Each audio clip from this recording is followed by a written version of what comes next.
एका व्यक्तीला म्हणजे सादिक कपूरच्या खून प्रकरणात ती आत्महत्या नसून एक प्रकारचा खूनच आहे. त्या खून प्रकरणातल्या एका आरोपीने काहीतरी आरोप करावा आणि त्याच्यावर मी उत्तर द्यावं. याच्यासारखा विनोदच असू शकत नाही असं मला वाटतं. ज्यांच्यावर ऑलरेडी वेगवेगळ्या जमिनींवर ताबा केल्याचे वेगवेगळे आरोप याच्यापूर्वी सुद्धा झालेले आहेत. पोलिसांना राज्य सरकार थ्रू मजबूर आणि या ठिकाणी प्रेशराईज करून त्यांच्याकडून चुकीचे खोटे गुन्हे दाखल करून घेतल्याचे आरोप ज्या व्यक्तीवर आहेत, ज्या व्यक्तीचं नाव आपल्या शरीरावर लिहून सादिक कपूर नावाच्या एका निष्पाप माणसाने आत्महत्या केली.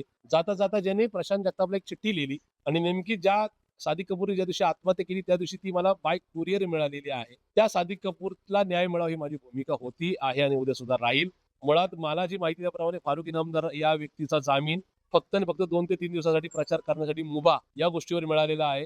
शिवाय ज्या व्यक्तीने आत्महत्या केली फारुक इनामदारमुळे त्याच्या परिसरामध्ये त्यांनी फिरकू पण नाही अशा प्रकारचा क्लिअर संदेश हा या ठिकाणी मान्य न्यायालयाने दिलेला आहे. उल्लंघन जर झालं मला किंवा सादिक कपूरच्या कुटुंबियांना अशा प्रकारची कुठली धमकी द्यायचा त्यांनी प्रयत्न केला तर मात्र उद्या हायकोर्टामध्ये पुढच्या 48 तासामध्ये माझ्याकडे एक याचिका दाखल होईल आणि त्याच्यामध्ये त्यांचा इंटरियम जामीन सुद्धा कॅन्सल व्हावा ही माननीय मी न्यायालयाला विनंती करत रोकठोक महाराष्ट्राला सबस्क्राईब करा आणि बेल आयकॉनवर क्लिक करायला विसरू नका.